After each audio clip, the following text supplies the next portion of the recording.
अस्सलाम वालेकुम, मैं मोहम्मद उकाशा। आज मैं आप लोगों को बताऊँगा कि हमने इटली की यूनिवर्सिटी मिलानो बिकोका के अंदर अप्लाई कैसे करना है। ये यूनिवर्सिटी इटली के शहर मिलान के अंदर है और ये रैंकिंग वाइज़ और रिसर्च वाइज़ बहुत ही अच्छी यूनिवर्सिटी है। इसके अंदर पीएचडी प्रोग्राम्स लिस्ट अगर आप चेक करें तो नंबर ऑफ़ डिपार्टमेंट्स हैं मीन के आपको यहाँ पे अपनी रिसर्च और अपना डिज़ायर्ड डिपार्टमेंट बहुत ईज़िली मिल सकता है। अब इस यूनिवर्सिटी में पीएचडी की अनाउंसमेंट साल में मोस्टली 2 दफ़ा होती है। एक फर्स्ट सेशन होगा और इसी तरह एक सेकंड सेशन होगा। फर्स्ट सेशन रिसेंटली अनाउंस हुआ है और इसके अंदर more than 150 scholarship position PhD के लिए अनाउंस हुई हैं। आज इस वीडियो में मैं आप लोगों के साथ शेयर करूँगा कि हमने इस यूनिवर्सिटी में अप्लाई कैसे करना है, अपनी रिसर्च हम कैसे देखेंगे और इसके साथ-साथ इस यूनिवर्सिटी के अंदर आपके डॉक्यूमेंट्स कौन-कौन से रिक्वायर्ड होंगे, वो मैं आप लोगों को इस वीडियो में बताऊँगा।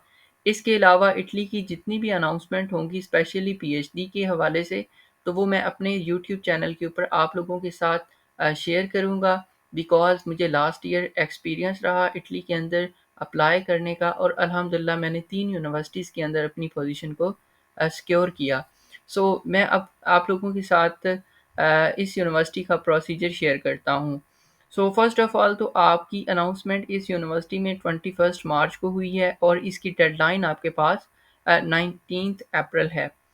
ओके और इसी तरह इसका जो सेकंड सेशन स्टार्ट होगा उसकी अनाउंसमेंट आपके पास 30th जून को होगी और उसकी डेडलाइन आपके पास 24 जुलाई में होगी।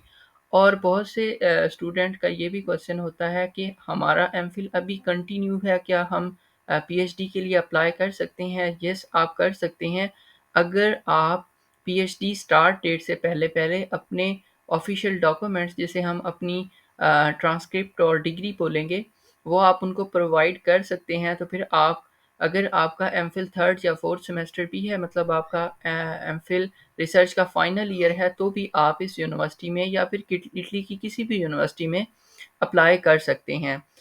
ओके, जब भी आपने इटालियन यूनिवर्सिटीज़ में अप्लाई करना है, फ़र्स्ट ऑफ़ ऑल तो आपने कॉल को डाउनलोड करना होता है। कॉल के अंदर आपको सारी इन्फॉर्मेशन मिल जाएँगी और इसके साथ-साथ इस यूनिवर्सिटी में अप्लाई करने के बाद जो भी डेट आपको आपके डिपार्टमेंट ने बताई होगी कि आपकी रैंकिंग लिस्ट इस डेट को लगेगी, उसको चेक करने के लिए आपने इस रैंकिंग पे क्लिक करना है और यहाँ पे क्लिक करने के बाद आपने जिस डिपार्टमेंट में भी अप्लाई किया होगा, उसमें आप जाके अपनी रैंकिंग लिस्ट को भी चेक कर सकते हैं। ओके, मैं इसको वेरीफ़ाई करता हूँ और फिर मैं आप लोगों को इसका बताता हूँ। ओके, तो हमने अब कॉल को डाउनलोड करना है। कॉल को डाउनलोड करने के लिए आपने यूनिवर्सिटी की वो कॉल एप्लीकेशन के अटैचमेंट्स में जाना है। यहाँ पे आप देख सकते हैं कॉल फॉर 39th साइकिल जो अब 2023 और 24 के एडमिशन्स होंगे, इनको हम 39th साइकिल बोलेंगे। ओके, तो हमने अपनी कॉल्स को डाउनलोड कर लिया और इसी तरह आपने ये भी चेक कर लिया कि आपकी रैंकिंग लिस्ट कहाँ पे लगेगी। फॉर एग्ज़ाम्पल आपने यहाँ पे अप्लाई किया होगा फ़िज़िक्स एंड एस्ट्रोनॉमी में, तो आप जब क्लिक करेंगे तो यहाँ पे आपको लिस्ट शो हो जाएगी अप्लाई करने के बाद और जो भी डेट उन्होंने बताई होगी उस डेट को।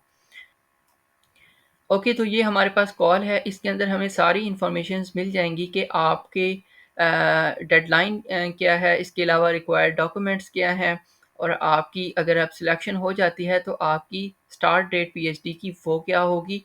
तो ये सारी इन्फॉर्मेशंस यहाँ पे होंगी, कॉल के अंदर आप इसको रीड कर सकते हैं। इसके अलावा इस यूनिवर्सिटी के अंदर आपका यूरोपास सीवी फॉर्मेट यूज़ होगा। यूरोपास सीवी क्रिएट कैसे करनी है ऑलरेडी मैंने एक वीडियो क्रिएट की है, आप इसको चेक कर सकते हैं मेरे यूट्यूब चैनल के ऊपर।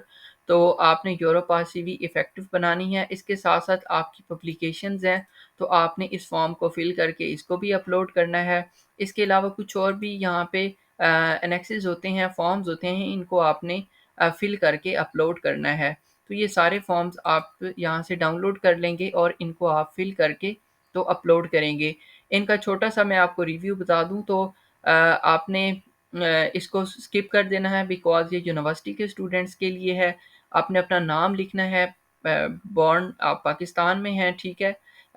ऑन किस डेट को आपकी डेट ऑफ बर्थ क्या है, प्लेस, प्रोविंस और इसी तरह आपके पास रेज़िडेंट कहाँ पे हैं, यहाँ पे आप अपना house number, street number mention कर सकते हैं। अपने सिटी का नाम और इसी तरह नेक्स्ट फिर आप प्रोविंस यहाँ पे मेंशन करेंगे और अपना सिटी ज़िप कोड जो होगा वो आप यहाँ पे मेंशन करेंगे और नीचे आप सिग्नेचर करेंगे, डेट डालेंगे। तो ये सारे आपने फॉर्म्स इसी तरह बहुत ईज़ी हैं, आपने इनको फिल करना है। अगर फिर भी आपको प्रॉब्लम हो तो आप मेरे से कॉन्टैक्ट कर सकते हैं। ओके, तो वो सारी इन्फॉर्मेशंस आपने देख ली, उसके बाद आपने कॉल में चेक करना होता है कि हमारे डिपार्टमेंट के अंदर सीट्स कितनी हैं और रिसर्च फॉर एग्ज़ाम्पल जो है वो किस फ़ील्ड के अंदर आती है या हमारा रिसर्च इंटरेस्ट मैच कर रहा है या नहीं कर रहा। तो फॉर एग्ज़ाम्पल मैं यहाँ पे चेक कर लेता हूँ मटीरियल साइंसेज़ के अंदर, तो मटीरियल साइंसेज़ के अंदर मेरे पास 6 यूनिवर्सिटी की पोज़ीशन है। ये जो 6 पोज़ीशन हैं ये ओपन पोज़ीशंस हैं। ओपन पोज़ीशन का मतलब ये होता है कि इसके ऊपर आपका कोई भी रिस्ट्रिक्टेड टॉपिक नहीं होगा। आप अपने डिज़ायर और आपके सुपरवाइज़र की जो डिज़ायर होंगी, उसके मुताबिक आप अपनी रिसर्च को अलाइन कर सकते हैं। आप किसी भी टॉपिक के बाउंड नहीं हैं। लेकिन जो नेक्स्ट होती हैं, जो कुछ एक्सटर्नल यूनिवर्सिटीज़ या फिर कुछ एक्सटर्नल आपकी इंडस्ट्रीज़ की कोलैबोरेशंस के साथ होती हैं, उसके अंदर आप बाउंडेड होते हैं कि आपने रिसर्च जो है उनके स्पेसिफिक टॉपिक के ऊपर ही करनी होगी। फॉर एग्ज़ाम्पल जैसे ये 3 स्कॉलरशिप्स हैं और यहाँ पे मेंशन है हर स्कॉलरशिप कि उसका टॉपिक आपके पास ये होगा। तो टोटल आपके पास 9 स्कॉलरशिप्स हैं और ये बहुत ही अच्छा नंबर है किसी भी यूनिवर्सिटी के अंदर स्कॉलरशिप का। ओके, नेक्स्ट आपके पास ये इन्फॉर्मेशंस होती हैं कि आपके जो मार्क्स हैं वो किस तरह डिस्ट्रीब्यूट होंगे। फॉर एग्ज़ाम्पल या बात करूँ ग्रेड ऑफ बैचलर डिग्री के मैक्सिमम आपके 3 नंबर होंगे। इसी तरह ग्रेड ऑफ मास्टर डिग्री इसके आपके पास 7 पॉइंट्स होंगे और ये जो सेकंड साइकिल होता है इटली के अंदर इसको हम मास्टर की डिग्री कहते हैं और जो आपका फर्स्ट साइकिल होता है वो आपका बैचलर डिग्री होती है। सो ये इन्फॉर्मेशंस आपने यहाँ से सारी रीड कर लेनी है और इसके बाद आपका जो रिज़ल्ट अनाउंस होगा वो इस लिंक के ऊपर होगा। बहुत सी यूनिवर्सिटीज़ ऐसी हैं जो कि आपको इन्फॉर्मेशन जो है वो ईमेल के थ्रू प्रोवाइड नहीं करती, तो आपने खुद ही इसको चेक करना होता है। ओरल एग्ज़ामिनेशन और रैंकिंग ये सारी इन्फॉर्मेशन आप यहाँ से चेक कर सकते हैं। इस यूनिवर्सिटी में फॉर एग्ज़ाम्पल अप्लाई करना है, तो अप्लाई के लिए इन्होंने यहाँ पे आपको ऑनलाइन एप्लीकेशन प्रोसीजर भी बताया है। इसको हम क्लिक करेंगे इस लिंक के ऊपर। फ़र्स्ट ऑफ़ ऑल आपने यहाँ पे रजिस्टर करना होगा। रजिस्टर कैसे करेंगे आप? यहाँ पे ये आप देख सकते हैं स्टूडेंट रजिस्ट्रेशन। रजिस्ट्रेशन जब आप कर लेंगे, ईज़ी रजिस्ट्रेशन होगी। आपने अपने क्रेडेंशियल्स और इन्फॉर्मेशंस प्रोवाइड करनी होगी। उसके बाद आप लॉगिन करेंगे। ओके, लॉगिन करने के बाद आपके सामने पोर्टल ओपन होगा और वहाँ पे हम एप्लीकेशन को स्टार्ट लेंगे। ओके, तो लॉगिन करने के बाद आपने होम पे क्लिक करना है। होम पे क्लिक करने के बाद आपने एडमिशन टेस्ट पे क्लिक करना है। यहाँ पे आपने रजिस्ट्रेशन करनी है, रजिस्ट्रेशन टू टेस्ट। इसको आप ये क्योंकि मैंने लास्ट ईयर अप्लाई किया था, आपका यहाँ से स्टार्ट होगा। तो कॉल टू एनरोलमेंट पे आपने क्लिक करना है। ओके, फर्स्ट ऑफ ऑल आपने पीएचडी पे अप्लाई करना है तो आप पीएचडी को चूज़ करेंगे, फिर आप इसको फॉरवर्ड करेंगे। फॉरवर्ड करने के बाद आपने जिस भी डिपार्टमेंट के अंदर अप्लाई करना है, फॉर एग्जांपल मैंने मटेरियल साइंसेस में अप्लाई करना है तो मैं इस पे क्लिक करूँगा और फिर मैं इसको फॉरवर्ड करूँगा। फॉरवर्ड करने के बाद आपसे अगेन कन्फर्म करेगा कि आपने पीएचडी के लिए अप्लाई करना है और मटेरियल साइंसेस डिपार्टमेंट में अप्लाई करना है। आपने इसको कन्फर्म करना है और फिर आपने इसको कंटिन्यू कर देना है। कंटिन्यू करने के बाद आपने अपना पर्सनल डाटा जो होगा वो आपने एंटर करना है और फिर आपने इसको कंफर्म करके नेक्स्ट करना है। ओके, नेक्स्ट करने के बाद आपने यहाँ पे अपना पासपोर्ट एंटर करना है। अगर आपके पास पासपोर्ट नहीं है तो फिर आप यहाँ पे अपना नेशनल आईडी कार्ड भी यूज़ कर सकते हैं। इसके बाद आपने इन्फॉर्मेशन ऐड करने के बाद इसको प्रोसीड करना है। प्रोसीड करने के बाद आपने ऑर्डिनरी पोजीशन पे अप्लाई करना है, इसको क्लिक करना है और इसके बाद आप की डिसेबिलिटी है या नहीं, तो आपने इसको नो करके इसको नेक्स्ट फॉरवर्ड करना है। ओके, तो यहाँ पे आपने अगेन वो आपसे कंफर्म करेगा, इसको आपने कंफर्म करके रीड करने के बाद आपने अगेन इसको नेक्स्ट करना है। फर्स्ट ऑफ ऑल आपकी हाई स्कूल सर्टिफिकेट होगा, यहाँ पे आपने अपनी एफएससी की इंफॉर्मेशंस को ऐड करना है और इसके बाद फिर आप नेक्स्ट फॉरेन सर्टिफिकेट के अंदर अपने foreign post graduate degree plus high school degree यहाँ पे आप अपनी इन्फॉर्मेशन ऐड करेंगे कौन ओके तो यहाँ पे आपने अपनी इन्फॉर्मेशन बतानी है कि आपने डिग्री ऑब्टेन कर ली है या अभी कंटिन्यू है। अगर ऑब्टेन कर ली है तो आपने अचीव्ड पे क्लिक करना है और इसके साथ आपने इन्फॉर्मेशन प्रोवाइड करनी है। यहाँ पे अगर आपकी यूनिवर्सिटी लिस्ट के अंदर नहीं आ रही तो आपने जस्ट क्लिक कर देना है नॉट इन द लिस्ट और इसके साथ साथ आपने बाकी इन्फॉर्मेशन ऐड कर देनी है। यहाँ पे आप जस्ट या मार्क एंटर करेंगे या फिर असेसमेंट। यहाँ पे आप सीजीपीए भी एंटर कर सकते हैं तो दोनों में से एक चीज़ आपने एंटर करनी है। इसके बाद आपने इसको प्रोसीड कर देना है।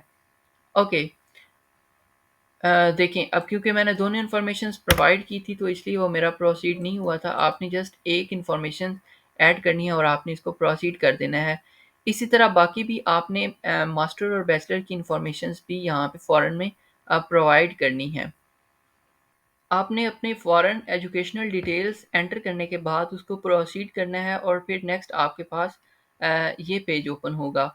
यहाँ पे आप देखेंगे कि ऐसे डॉक्यूमेंट्स जिनका मिनिमम मार्क्स आपके पास 1 हो वो आपके पास कंपल्सरी हो और जिनके सामने 0 मेंशन हो वो आपके पास कंपल्सरी डॉक्यूमेंट्स नहीं होते। फॉर एग्ज़ाम्पल यहाँ बात करें तो कॉपी ऑफ फॉरेन डिग्री आपने यहाँ पे अपनी डिग्री अपलोड करनी है और इसके साथ-साथ आपने अपनी सीवी अपलोड करनी है जो कि आपने यूरोपास में बनानी है और इसके साथ-साथ आपने ट्रांसक्रिप्ट का रिकॉर्ड जो होगा आपकी सारी ट्रांसक्रिप्ट्स होंगी वो अपलोड करनी है और इसके अलावा आपने जो डॉक्यूमेंट्स की ट्रांसलेशन है इन इटालियन और इन इंग्लिश अगर तो आपके डॉक्यूमेंट्स किसी और लैंग्वेज में हैं तो फिर आपने उनको कन्वर्ट करवाना होगा इंग्लिश में या फिर इटालियन लैंग्वेज में। लेकिन अगर वो ऑलरेडी इंग्लिश में है तो फिर आपने उनको कन्वर्ट किसी और लैंग्वेज में नहीं करवाना, तो वो भी आप यहाँ पे अपने एजुकेशनल डॉक्यूमेंट्स को भी अपलोड कर देंगे। इसके अलावा ये बाकी सारी चीज़ें हैं जिनके मार्क्स आपके पास हैं मार्क्स डिफरेंट हैं आपके पास, वो भी आप इनको अपलोड कर सकते हैं। ओके, तो ये सारी इन्फॉर्मेशंस अपलोड करने के बाद आपने यहाँ पे अब कोई और डॉक्यूमेंट अपलोड करना हो तो फिर आपने येस करते जाना है। लेकिन जब आपने सारे डॉक्यूमेंट्स अपलोड कर देने हैं फिर आपने इसको नो करना है। फिर आप एप्लीकेशन सबमिट करवा देंगे तो आपने रिज़र्व्ड एरिया पे आके चेक करना है कि आपने अपनी एप्लीकेशन जो सबमिट की होगी उसकी इन्फॉर्मेशंस यहाँ पे आपके पास आ जाएगी होम पे। फिर एडमिशन टेस्ट पे आप चेक कर सकते हैं कि आपने इसमें ऑलरेडी अप्लाई कर दिया। ये मैंने क्योंकि लास्ट ईयर अप्लाई किया था अ, ओके, तो इसलिए ये इन्फॉर्मेशन आ रही है। तो इसी तरह आपने भी जिस डिपार्टमेंट में अप्लाई किया होगा, तो यहाँ पे आपकी इन्फॉर्मेशंस आ रही होगी कि आपने इस डिपार्टमेंट के अंदर अप्लाई किया है। और इसके साथ-साथ यहाँ पे ये जो नंबर होगा, इसको आपने नोट डाउन कर लेना है क्योंकि जब लिस्ट लगेगी तो वो इस नंबर की बिना पे लगेगी। इस नंबर से ही आप अपनी एवैल्यूएशन को चेक कर सकते हैं। Thank you very much.